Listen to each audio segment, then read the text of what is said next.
When you spend long hours watching your mobile screen, whether you are scrolling social media, watching videos, or replying to messages, it feels completely harmless because there is no pain, no warning signal, and no immediate discomfort. But inside your brain, a silent biochemical process begins that most people never realize is happening. Your brain does not see a mobile screen as entertainment alone. It sees constant motion, artificial light, and unpredictable rewards, and it reacts using the same chemical systems that evolved for survival, stress, and motivation. That is where the real story begins.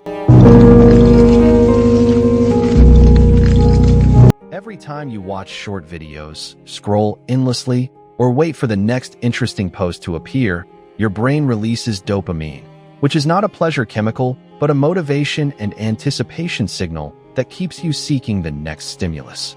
The problem is not dopamine itself. The problem is how frequently and unnaturally it is triggered during prolonged screen use, because rapid and repeated dopamine spikes slowly reduce the sensitivity of dopamine receptors in the brain. Biochemically, this means your brain starts demanding more stimulation to feel the same level of interest, while normal activities such as reading, thinking deeply, or even resting begin to feel boring and mentally exhausting. This is why long screen sessions often leave you feeling mentally drained instead of satisfied, even though you consumed a large amount of content. Another hidden process involves cortisol, the main stress hormone, because the brain interprets constant close-range visual stimulation as a low-level threat that keeps the nervous system slightly activated.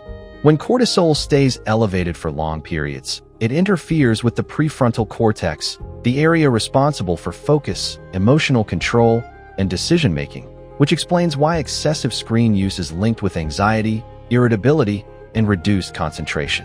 This effect becomes even stronger when you check your phone immediately after waking up, because the brain is pushed into fight or flight mode before it has fully stabilized for the day. Mobile screens also emit blue light, which directly affects melatonin production, the hormone that regulates sleep, brain repair, and memory consolidation. When blue light exposure happens late at night, melatonin release is delayed, sleep quality decreases, and the brain loses valuable time needed for cellular repair and emotional regulation.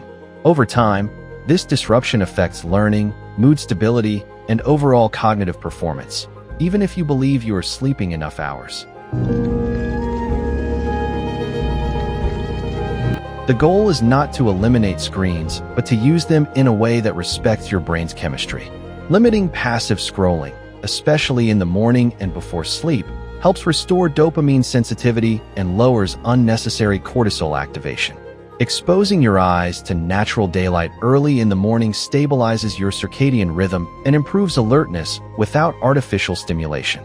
Following simple habits such as increasing screen distance, blinking consciously, using the 20-20-20 rule, and engaging in regular physical movement supports gray matter health and improves blood flow to the brain.